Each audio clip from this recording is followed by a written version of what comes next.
Now, one of the main things that I see on social media and even in real life, like literally, I was on a bus the other day, and me and the bus driver was going back and forth about it. Old timer that I be joking with from time to time, but he like, yeah, you seen what Shakur did to TEO? It's levels, and everybody keeps saying that on the internet. People saying that in my real life, and I'm like, dog, yes, it's levels, but what level really is TEO at? What does Teofimo Lopez have to do with Oshaki Foster? Teofimo Lopez is pretty much a blown up 140 pounder. He doesn't have long arms. He doesn't understand distance management. He gets by a lot off of his quickness and his world of experience, his athleticism.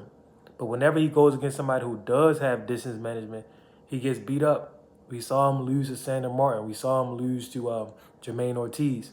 The only reason he got the victory is because he has a bigger name. Sandor Martin dropped him.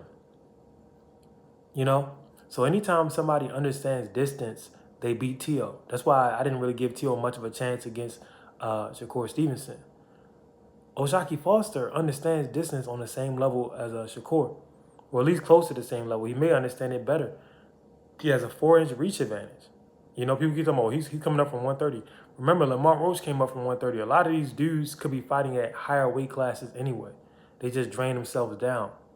So we got to stop talking about some levels and this and that.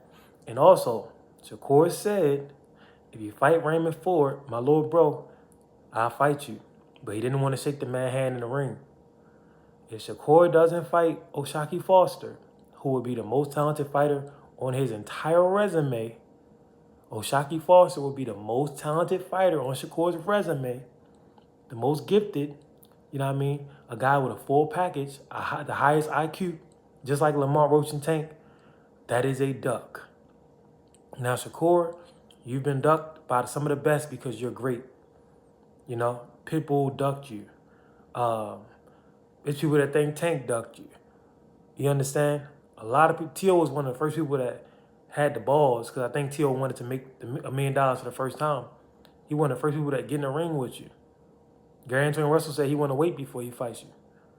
A lot of guys, Frank Martin, I was about to fight you, and he said, nah, I'd rather fight Tank. I get lost for more money, more bang for my buck. So a lot of dudes big timed you. Please don't big time Oshaki Foster. Ali fought many men who he didn't have to fight, who didn't have a name until fighting him.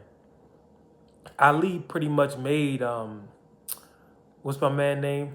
He was a football player, but they fought 3 times, and every time Ali came out with the victory, but people, they were all controversial. Can't think of his name right now, it'll come to me. Floyd fought some fights. Like the Zab fight, he didn't have to fight Zab. Floyd was bigger than Zab, but that was a difficult fight. And Floyd wanted to fight the best.